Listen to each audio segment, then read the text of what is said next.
ลับมาในช่วงเวลาของรายการใต้สันติสุขทางสวทแพร่ FM 91 เมกะเฮิรตซ์ครับเรื่องราวของผู้อำนวยการสำนักความร่วมมือระหว่างประเทศหอการค้าเมืองริยาดราชอาณาจักรซาอุดิอาระเบียครับที่เดินทางมาเยือนพื้นที่จังหวัดชายแดนภาคใต้ครับก็คือมิสเตอร์มัสโซอัน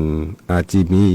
โดยมองว่าความสัมพันธ์ระหว่าง2ประเทศเป็นสิ่งสำคัญที่จะนำไปสู่การขยายความร่วมมือในหลายด้านในอนาคตพร้อมสนับสนุนการลงทุนในประเทศไทยโดยเฉพาะในพื้นที่ที่มี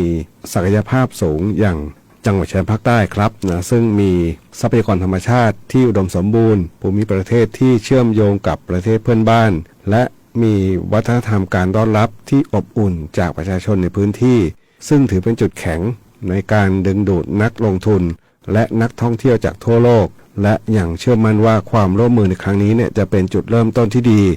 และจะนำไปสู่โอกาสใหม่ในการพัฒนาและเสริมสร้างความสัมพันธ์ระหว่าง2ประเทศให้แน่นแฟ้นยิ่งขึ้นในอนาคตก็ได้มีโอกาสไปเยี่ยมชมด่านศุลกากรสะเดาแห่งใหม่นะครับซึ่งเป็นนิคมอุตสาหกรรมจังหวัดสงขลาซึ่งทางหอการค้าซาอุดิอาระเบียมีความสนใจที่จะเข้ามาลงทุนในนิคมอุตสาหกรรมในพื้นที่เนื่องจากในพื้นที่แห่งนี้เป็นเขาบอกเป็นพื้นที่ทองคำใกล้ด่านสะเดาแล้วก็มีการขนส่งคมนาคมที่พร้อมทั้งรถไฟทางคู่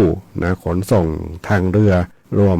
ถึงอื่นๆด้วยนะครับซึ่งเป็นข้อได้เปรียบในพื้นที่มีความพร้อมทั้งเรื่องของวัตถุดิบกำลังแรงงานการวิจัยและนวัตกรรมอีกทั้งยังเป็นศูนย์กลางอาเซียนถือว่าเป็นฐานการผลิตที่ดีการส่งออกไปประเทศใกล้เคียงนะครับเป็นความก้าวหน้าขั้นหนึ่งการลงทุนในพื้นที่ภาคใต้ก็จะช่วยส่งเสริมเศรษฐกิจในพื้นที่ภาคใต้เองแล้วก็รวมไปถึงแรงงานต่างๆที่จะได้มีโอกาสไปทำงานในตะวันออกกลางนะครับ